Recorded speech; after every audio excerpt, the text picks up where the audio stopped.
Hello friends, ये हमारा second topic है बीएड सेकंड ईयर का second unit language across curriculum का, जिसके अंदर हम आज पढ़ने वाले हैं स्पीकिंग स्किल्स की डिटेल में। सारे के सारे इजी रहने वाला है आपका नोट्स। वीडियो को एंड तक देखिएगा ताकि आप लोगों को समझ में आए कि जो मौखिक अभिव्यक्ति कौशल है वो क्या होता है और क्या नहीं। वीडियो पर नए हैं तो चैनल को सब्सक्राइब कर दीजिए, शेयर कर दीजिए और लाइक कर दीजिए ताकि आपको हर एक टॉपिक पे अच्छे अच्छे नोट्स मिलते जाएं। चलिए स्टार्ट करते हैं हम हमारा स्पीकिंग स्किल। जैसा कि आप सभी को पता है कि हमने पिछली वीडियो में श्रवण कौशल यानी लिसनिंग स्किल पढ़ा था, जो कि एक पक्ष होता है हमारा संप्रेषण का और दूसरा पक्ष होता है हमारा स्पीकिंग स्किल यानी बोलना। मुंह से ध्वनि निकालने को हम कहते हैं स्पीकिंग स्किल यानी मौखिक कौशल। आप सभी को पता है ये दोनों जो पक्ष हैं ये अपने आप में प्रभावित करते हैं हमारे बोलचाल को। आप बिना सुने बिना बोले किसी को अपने जो विचार हैं वो प्रकट नहीं कर सकते। तो परिभाषा पढ़ लेते हैं आपकी जो स्पीकिंग स्किल है उसकी, कि परिभाषा क्या है और क्या बोला जाता है। आप सभी को पता है कि बोलचाल में प्रयुक्त होने वाले जितने भी शब्द हैं वो सारे हमारे मुंह से निकले हुए होते हैं और उन्हें मौखिक शब्द भी कहा जाता है, जिसे हम मौखिक कौशल कहते हैं। मनुष्य अपनी अभिव्यक्ति, विचारों और ज्ञान या अपने अनुभव को बोलकर अपने मुंह से ध्वनि को निकालकर प्रस्तुत करता है, जिसे मौखिक भाषा कहा जाता है या फिर आप उसको स्पीकिंग स्किल भी कह सकते हैं। बहुत सारे लोगों में स्पीकिंग स्किल्स अलग अलग प्रकार की होती है। कई बहुत अच्छे स्पीकिंग स्किल रखते हैं जिनसे लोग प्रभावित होकर उनको सुनने आते हैं या एक बार सुन लेते हैं तो बार बार सुनने की इच्छा प्रकट करते हैं। और कुछ ऐसे होते हैं जिनको सुनकर किसी को नींद भी आ जाती है। तो ऐसा तो नहीं हो रहा ना आपको मुझे सुनकर नींद आ रही हो। अगर इंटरेस्टेड लगे तो लाइक शेयर कर दीजिएगा। चलिए आगे बात करते हैं। व्यक्ति के जीवन में मौखिक भाषा का बहुत महत्वपूर्ण एक योगदान है, एक हिस्सा है। जो हमारी मौखिक भाषा है वो क्यों है? क्योंकि हम अपने विचार मोस्टली बोलकर ही प्रकट करते हैं। आंखों से इशारे यहाँ करने नहीं हैं, क्योंकि हमें भगवान ने बोलने की एक कला दी है। 2 साल का बच्चा भाषा बोलना सीख जाता है। ऑलमोस्ट वो बबलिंग करते हुए कुछ ना कुछ शब्द बोलता है और अपने परिवार और समाज को बताता है कि उसको किस चीज़ की आवश्यकता है या उसे क्या चीज़ चाहिए।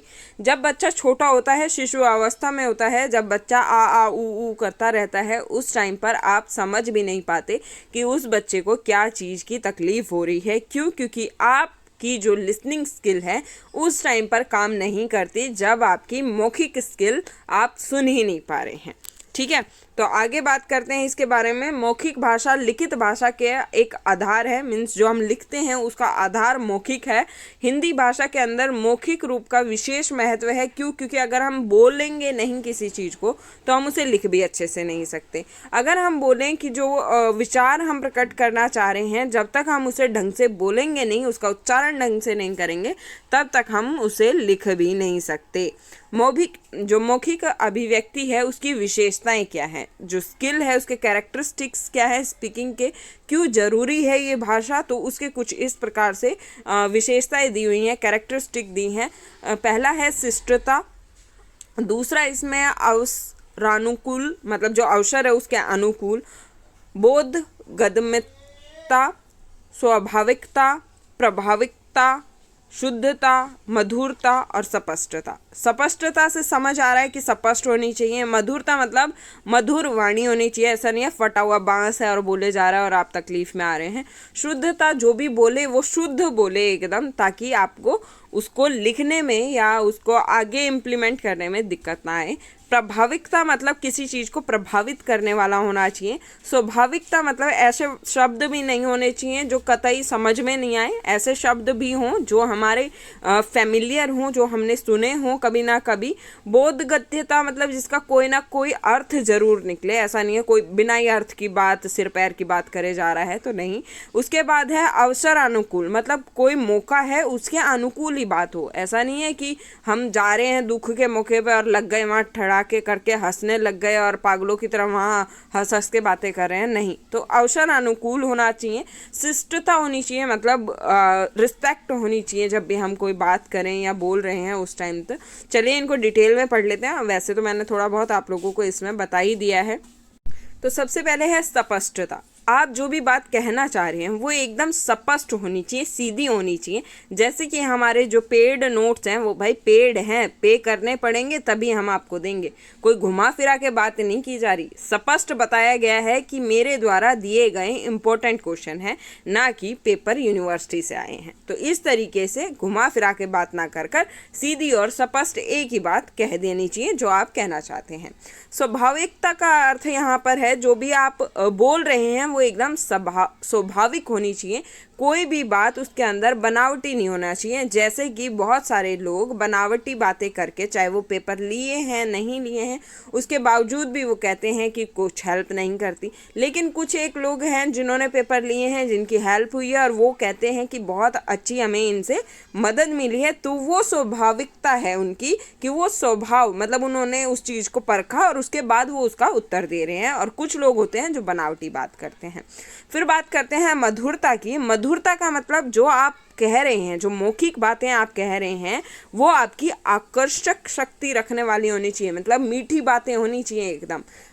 कोई बात कर रहा है तो ऐसा लगे, जैसे बहुत सारे लोग मुझे कहते हैं कि आप, ऐसा लगता है कि बहुत पहले से हम जानते हैं, पहली बार हम बात ही नहीं कर रहे, तो उसे कहते हैं मधुरता।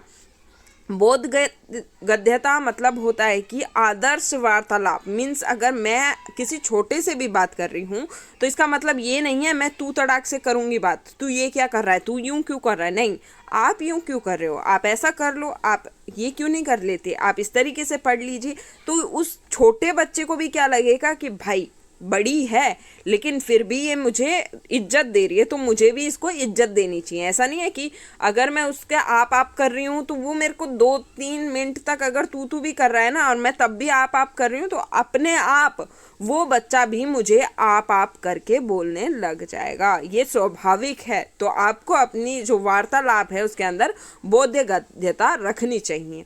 अब बात है शुद्धता की। आप जो भी उच्चारण करें वो एकदम शुद्ध हो। आप जो बोल रहे हैं उसके हर एक शब्द में शुद्धता होनी चाहिए। शुद्धता ऐसा नहीं है गंगा जल छिड़क दिया, ठीक है, नहीं। आपको यहाँ पर क्या करना है, अपने जो उच्चारण है शब्द के, जैसे शुद्धता अलग अलग तरीके से भी बोलते हैं, शुद्धता भी बोलते हैं, कई शुद्धता भी बोलते हैं। तो ये जो उच्चारण है ये एकदम शुद्ध होने चाहिए, ठीक है। उसके बाद है अवसरानुकूल। मौखिक अभिव्यक्ति जो कर रहा है किसी भाषा की, तो वो क्या है, अवसर अनुकूल होना चाहिए। मीन्स कि जैसा कि मैंने आपको ऊपर ही बता दिया था कि आप कहीं शोक सम्मेलन में गए हैं और वहाँ जाके आप कोई ऐसी बातें करने लग गए जिससे आपको भी हंसी आ गई, अगले को भी हंसी आ गई, तो वहाँ क्या है, आप एक मतलब हंसी का नहीं, एक शर्म का पात्र बन जाएंगे। तो आपको अवसर के अनुसार बात करनी चाहिए। अगर आप हर्ष खुशी वाली जगह गए हैं तो आपको अच्छी अच्छी बातें करनी चाहिए, ना कि दुख भरी बातें करनी चाहिए। अगर आप दुख वाली जगह पे गए हैं तो थोड़ा शोक प्रकट करना चाहिए। ऐसा नहीं है आप वहाँ जाकर ठठाके लगा के हंस रहे हैं, नहीं। तो आपको अवसर के अनुकूल बात करना आना चाहिए। जबकि मुझे नहीं आता है, मेरे को शोक सम्मेलनों में बात करना बिल्कुल नहीं आता है, बट हाँ मैं हंसती नहीं हूँ ऐसे पागलों की तरह, बट मुझे बात करनी नहीं आती है। प्रभावित करता, जो मौखिक अभिव्यक्ता है, मीन्स जो बोल रहा है, वो जो भी बोल रहा है, ठीक है, वो क्या होना चाहिए, उचित प्रभाव डालने वाला होना चाहिए। मीन्स अगर मैं कोई बात बोल रही हूँ तो वो आपको प्रभावित करे, मुझे इतना प्रभावित ढंग से वो बोलना है। एक सांस, मतलब ऐसा नहीं है बोलते समय एक सांस में सारी बातें अगर हमने कर दी तो अगले को समझ में आ जाएगी, नहीं। जो हम बात बोल रहे हैं चाहे एक सांस में ही क्यों ना बोल रहे हो, लेकिन वो बात उस इंसान को समझ में आनी चाहिए। बट कभी भी एक बात को एक सांस में नहीं बोलना चाहिए। क्यों? क्योंकि अगर हमने एक सांस में बोली तो अगले आदमी अगर उसको ध्यानपूर्वक भी सुनेगा ना, तो भी उसका आधी बात पल्ले पड़ेगी और आधी बात नहीं पल्ले पड़ेगी। अगर मैं इस जो आपको नोट्स दिखा रही हूँ इसको मैं मौखिक पढ़ दूँ ना, तो भी आधी आपकी बात छूट जाएगी। बट जो मैं एग्जाम्पल्स दे के आपको बता रही हूँ ऐसा, तो उससे क्या है, आपके दिमाग में वो चीज़ बैठेगी कि नहीं ये चीज़ बोली थी तो इसको हम बना के लिख सकते हैं, ठीक है। बोलते समय उचित विराम होना जरूरी है। ऐसा नहीं है लिया और रेलगाड़ी की रफ्तार से शुरू हो गए बोलना और किसी को कुछ भी पल्ले ना पड़े। अब है शिष्टता। शिष्टता मैंने ऊपर बताया था आपको, जो मौखिक भाषा है उसके अंदर क्या होता है, शिष्टाचार को ध्यान रखना चाहिए आपको कि आप जो बोल रहे हैं वो जो शब्द आप यूज़ कर रहे हैं, जैसे कि आप सभी को पता है कि आई एम अ इन्फ्लुएंसर और मैं यूट्यूब पे अगर मैं एक टीचर के हैसियत से पढ़ा रही हूँ और मैं शुरू हो गई गाली गलौज में, तो कैसा लगेगा? सब यूं ही कहेंगे कि ये कैसी टीचर है भाई जो गाली गलौज कर रही है। नहीं ना।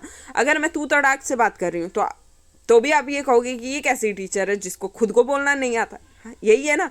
आप लोग ये देखते हो शिष्टाचार है या नहीं, ऑब्वियसली बात है होनी भी चाहिए। जब हम कोई वक्ता है, कोई बोलने वाला है और वो बोलने वाला ही उठपटांग बोल रहा है तो कोई उसको सुनना भी पसंद नहीं करेगा। तो आपका जो वार्तालाप हो उसमें कम से कम थोड़ी बहुत रिस्पेक्ट हो। तो ये स्किल्स होती हैं स्पीकिंग स्किल्स के अंदर। अब ऑब्जेक्टिव यानी उद्देश्य क्या है भाई, जो मौखिक अभिव्यक्ति है शिक्षण में उसका उद्देश्य क्या है, मतलब ज़रूरी क्यों है वो।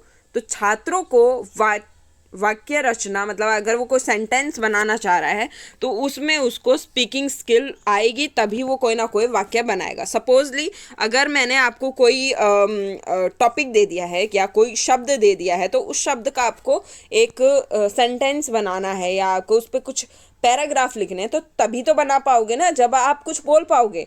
बिना बोले कोई भी कुछ नहीं लिख सकता। फिर है छात्रों की जो ध्वनि है, ध्वनि समूह, जितने भी समूह हैं उनके ध्वनियों के, मीन्स ऐसा नहीं है बच्चों के ध्वनि समूह शोर नहीं, मीन्स की जैसे हमें सबको पता है कि कई अक्षर मिलाकर एक अक्षर बनता है या वो सारी चीज़ें, वो ध्वनियाँ, शब्द, उनके जितनी भी लोकोक्तियाँ हैं, मुहावरे हैं, उन सभी का अर्थ वो अच्छे से सिर्फ और सिर्फ बोलकर सीख सकता है। छात्रों में अनुकूलता आ जाती है शब्दावली की, मीन्स वो जो भी शब्द बोल रहे हैं या जो भाषा बोलना चाह रहे हैं जहाँ उन सभी के अनुकूल वो ढलना स्टार्ट हो जाएगा अगर वो स्पीकिंग स्किल पर ध्यान देगा तो। उसके बाद है जो भाषा वो सीखना चाह रहा है, जो आत्मविश्वास उसका उस भाषा पे बन जाएगा। कैसे? जब वो उस चीज़ को बोलने लगेगा। अगर मैं खुद की बात करूँ तो मुझे गढ़वाली भाषा बोलनी आती है। अगर मैं बात करूँ तो मैं बंगाली समझ लेती हूँ बहुत अच्छे से, बट मैं उसे बोल नहीं पाती। क्यों?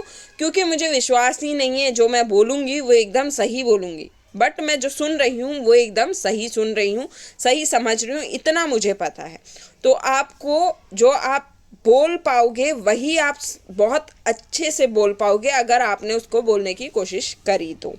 छात्रों को निसंकोच होकर अपने भावों को और अपने विचारों को व्यक्त करना चाहिए। बहुत सारे बच्चे मुझसे पूछते हैं कि आप कैसे इतना फ्लुएंटली बोल पाती हो या आप कैसे मतलब इतने लोगों के आगे बोल लेती हो। तो उसका एक ही उदाहरण है कि मैं अपने दोस्तों के साथ बहुत फ्रैंकली हूँ और मैं बहुत जल्दी उनसे बात करना स्टार्ट कर देती हूँ। सपोजली अगर कोई मेरा दोस्त भी नहीं है, बगल में बैठा है, तो ये मेरी गारंटी है कि 5-10 मिनट में वो मेरा अपने आप दोस्त बन जाएगा। और ऐसा मैंने बहुत बार किया है, सीटेट एग्जाम्स में भी किया है, इलेक्शंस में भी किया है। तो ये एक कौशल है जो कि हमारा स्पीकिंग कौशल है, मतलब स्पीकिंग स्किल है जो होनी चाहिए सब में। जो छात्र हैं, जो बच्चे हैं, उनके अंदर जो भाषा है उसको अभिव्यक्त करने की, मतलब आप सब कहते हो कि हरियाणवी क्यों नहीं बोलते आप हरियाणा से हो। भाई मैंने बहुत अच्छी हरियाणवी आवा, बट वह बात है कि मेरे यहाँ पर कोई हरियाणा प्रॉपर जगह से नहीं जुड़े हुए, जिसकी वजह से मुझे हिंदी यूज़ करना पड़ता है और मेरी फैमिली में मुझे हिंदी में बोलना प्रेफर करते हैं यूट्यूब के ऊपर। तो आप सभी को पता है कि जो भाषा है उसके साथ आप फैमिलियर हों तभी जाकर आप उस चीज़ को बहुत अच्छे से बोल पाते हैं। छात्रों में स्वाभाविकता का विकास कर प्रश्नों को तत्काल उत्तर देना, मतलब अगर आपने जो आप जैसे सपोजली मैंने कोई क्वेश्चन पूछा, ठीक है, वो क्वेश्चन का उत्तर आप तभी दे पाओगे जब वो क्वेश्चन जो पूछा गया है वो आपके स्वाभाविक भाषा में हो। अगर सपोजली आपसे कोई ऐसी लैंग्वेज में क्वेश्चन पूछ लिया जो आपको पता ही नहीं है, जैसे मैं पूछती हूँ तो और इसका आंसर आपको सभी को कमेंट में लिखना है, ठीक। और ये एक लैंग्वेज है जो कि गढ़वाली भाषा है, तो आपको इसका आंसर नीचे लिखना है।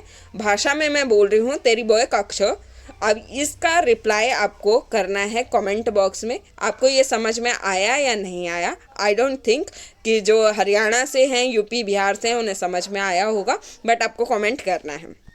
इससे मुझे ये भी पता चल जाएगा आपने वीडियो पूरी देखी है। छात्रों में जो भाषा सीखने की जो क्षमता है, वो जागरूकता कैसे पैदा होगी? जब वो उस भाषा को बोल बोल कर सीखेगा। अब बात करेंगे मौखिक अभिव्यक्ति कौशल का महत्व। ठीक है, अभी हमने ऊपर क्या पढ़ा था भाई? उद्देश्य, ठीक, कि ये जरूरी क्यों है। अब महत्व हमने सीख तो लिया, अब इसका इम्पोर्टेंस क्या करना है हमें, हम कहाँ इस्तेमाल करेंगे और ये सारी चीज़ें। तो जो आपका मौखिक कौशल है वो बहुत ज़्यादा जीवन के अंदर अनिवार्य है, ज़रूरी है। क्यों ज़रूरी है? देखो, बिना बोले हम नहीं समझा पाते। कहते हैं ना कि जानवर जानवर क्यों है? क्योंकि वो बोल नहीं पाता। ठीक, अगर मनुष्य भी बोलना बंद कर दे तो वो जानवर से कम नहीं है, बल्कि बोलते बोलते भी जानवर से ऊपर ही है वैसे तो अभी मौखिक अभिव्यक्ति कौशल का महत्व दैनिक जीवन में है, हमारे ज्ञान का जगत है हमारा, उसमें है, व्यवसायिक क्षेत्र में बहुत ज़्यादा है, अभिव्यक्ति का साधन है ये। मतलब हम अपने आप को, मैं पूजा ढिल्लो हूँ, ये मैं कैसे बता पाऊँगी? जब मैं बोलूँगी तभी तो बता पाऊँगी, अदरवाइज़ कैसे बताऊँगी मैं ये? भाषा शिक्षण में भी बहुत ज़्यादा अहम भूमिका ये निभाता है। मौखिक अभिव्यक्ति हमारे जीवन में जितने भी व्यवसाय हैं उन सारों में ये सम्मिलित है। बिना बोले कोई व्यवसाय भी हम कर नहीं सकते।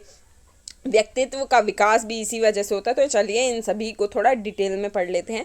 दैनिक जीवन में मौखिक अभिव्यक्ति का महत्व आप सभी को पता है। आप अपने घर में अगर बात करते हैं या कुछ करते हैं तो वो सारी चीज़ें आप बोलकर करते हैं। ऐसा तो है नहीं कि हाथों के इशारों से करते हैं। कुछ एक बच्चे ऐसे होते हैं जो क्लास के अंदर नाड़ हिलाकर बोलते हैं हाँ ना, बट वो कितनी देर? टीचर्स के आगे ही तो बोलते हैं, दोस्तों के आगे तो उन्हें फिर भी अपनी जुबान खोलनी पड़ती है। तो भाई पूरे दिनचर्या में अगर हम बिना बोले एक बार करके देखना इम्प्लीमेंट, एक दिन बिना बोले निकाल के देखना, बहुत ही ज़्यादा मुश्किल है, बहुत ज़्यादा। गली मोहल्ले आस पड़ोस कहीं ना कहीं तो बोलना ही पड़ेगा। अनेक काम ऐसे होते हैं जिनके लिए हमें 101% अपनी जुबान का इस्तेमाल करना पड़ता है। तो दैनिक जीवन में तो भाई समझाने की जरूरत ही नहीं है, सबको पता होगा।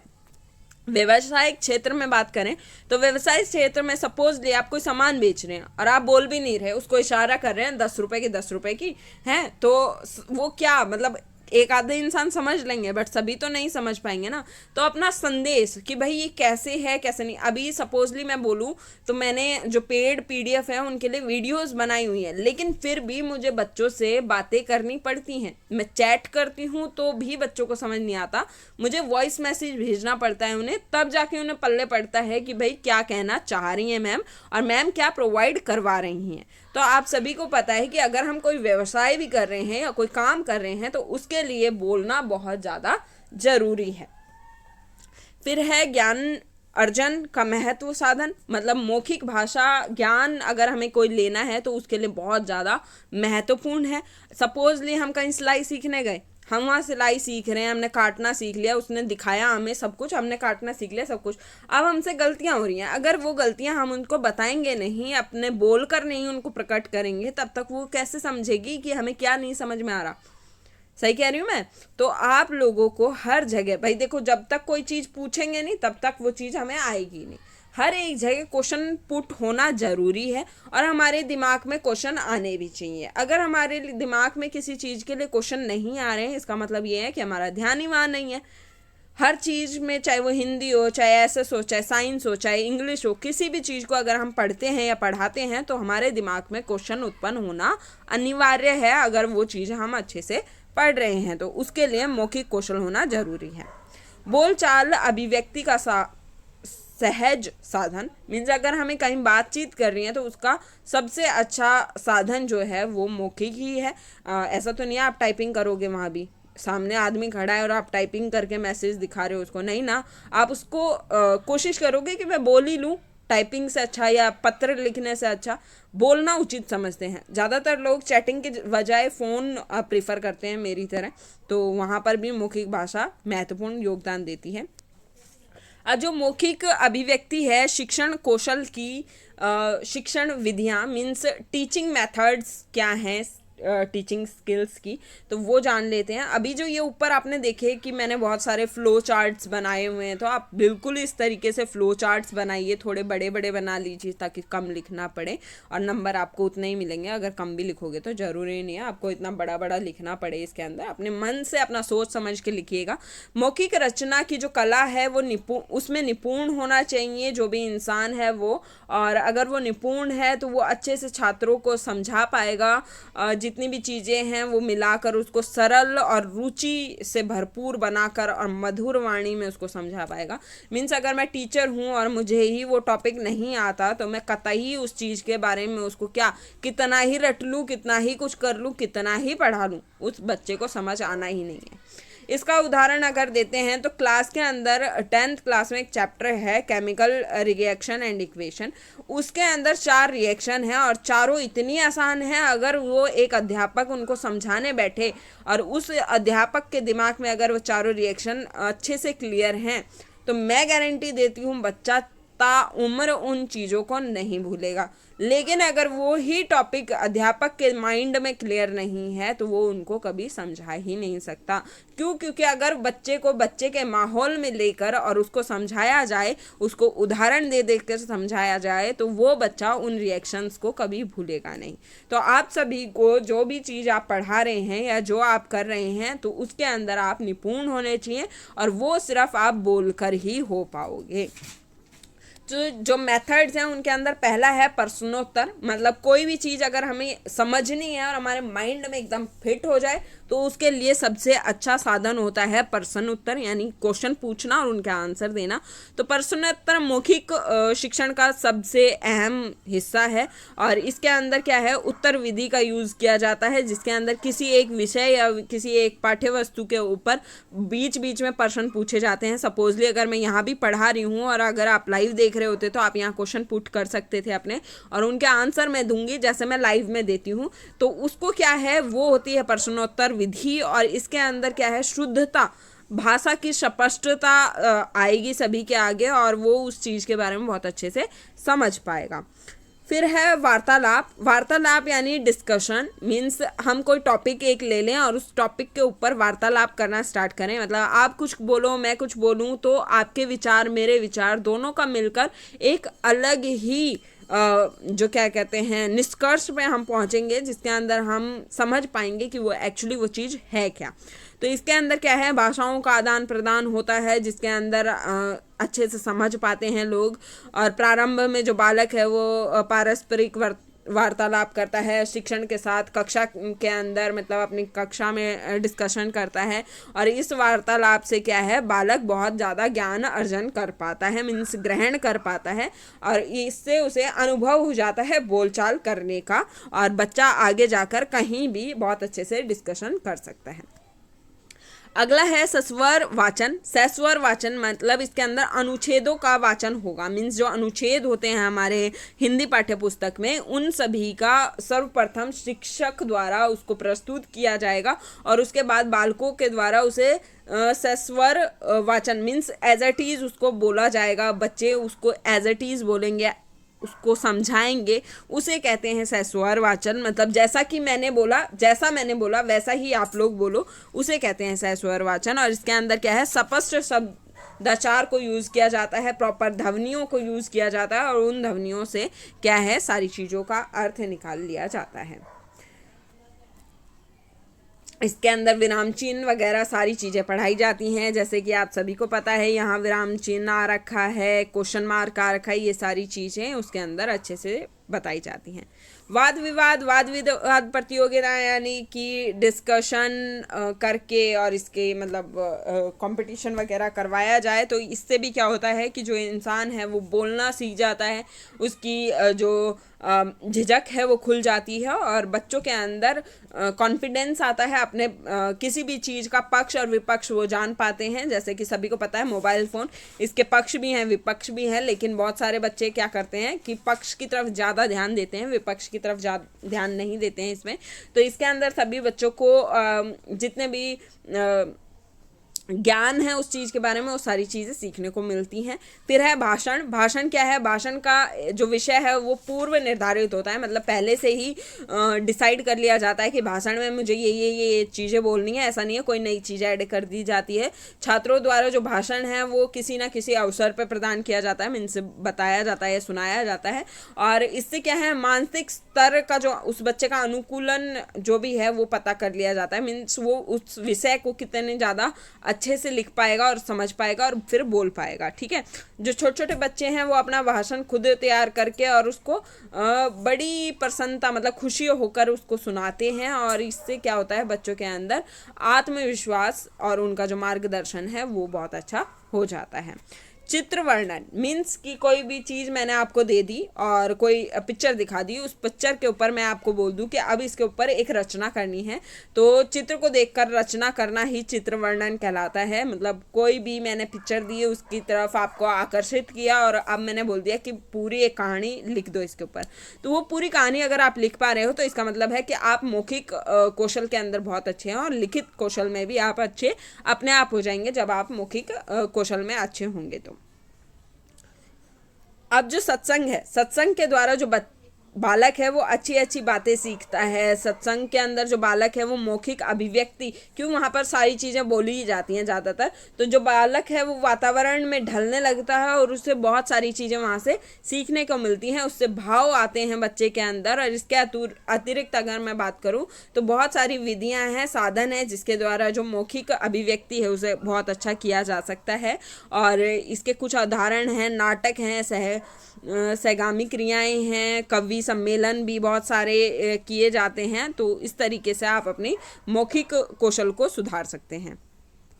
तो ये पूरा था मौखिक कौशल आपका। और इसका अगर मैं निष्कर्ष बताऊं तो इसका निष्कर्ष ये है कि बिना बोले हम अपने विचारों को उतने अच्छे से प्रकट नहीं कर पाते हैं, जिसके लिए हमें मौखिक कौशल में निपुण होना चाहिए।